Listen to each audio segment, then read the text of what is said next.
Ayan, hello po sa ating lahat. So, ang topic po natin ay Edo biglang napasugod sa bahay nila Kuya Val Santos Matubang dahil kay Beyonce. So, kita naman po natin nasa quarters po itong si Kalingap Edo kung saan ang mga scouters, mga Kalingap partners ay dyan po nag-stay sa tahanan ni Kuya Val Santos Matubang. Unang-una sa lahat, ako po lubos na nagpapasalamat sa lahat ng subscribers na naka-tune in, mga followers, maraming salamat po sa inyo sa walang humpay na pagsuporta sa aking channel. Naway pagpalain po kayo ng Panginoon, and especially kay Kuya Val Santos Matubang, Kalingap Rab, Kalingap Eds, Beyonce, Ate Ed, na wag po natin skip ang kanilang ads para sa ganun nga po ay marami pa pong kababayan po natin ang kanilang malingap at matulungan. So hindi naman po lingid sa ating kaalaman po na legit po yung sweetness ng EDC. Di na po siya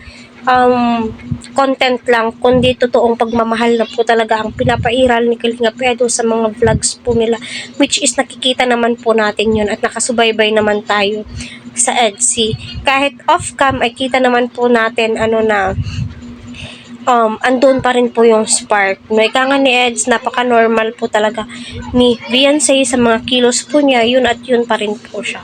Kaya siguro mas lalo pong lumalim yung pagtingin ni Kalingap Edo kay Beyonce.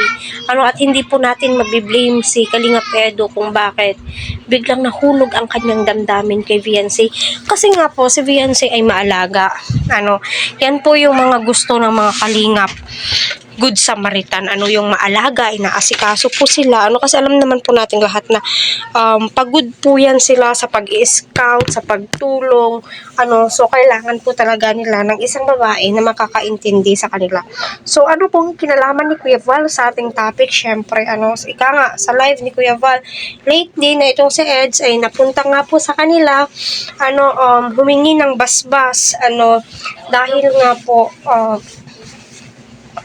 may nararamdaman na po siya kay Beyonce. Mahal niya na po itong si Beyonce at kita naman po natin kung papaano or gaano niya pinoprotektahan itong si Beyonce, di ba? Ng kotse ito. Nabisita pala dito sa lighthouse. Yan. Kita niyo po yan. Yan, bumisita sa lighthouse. Grabe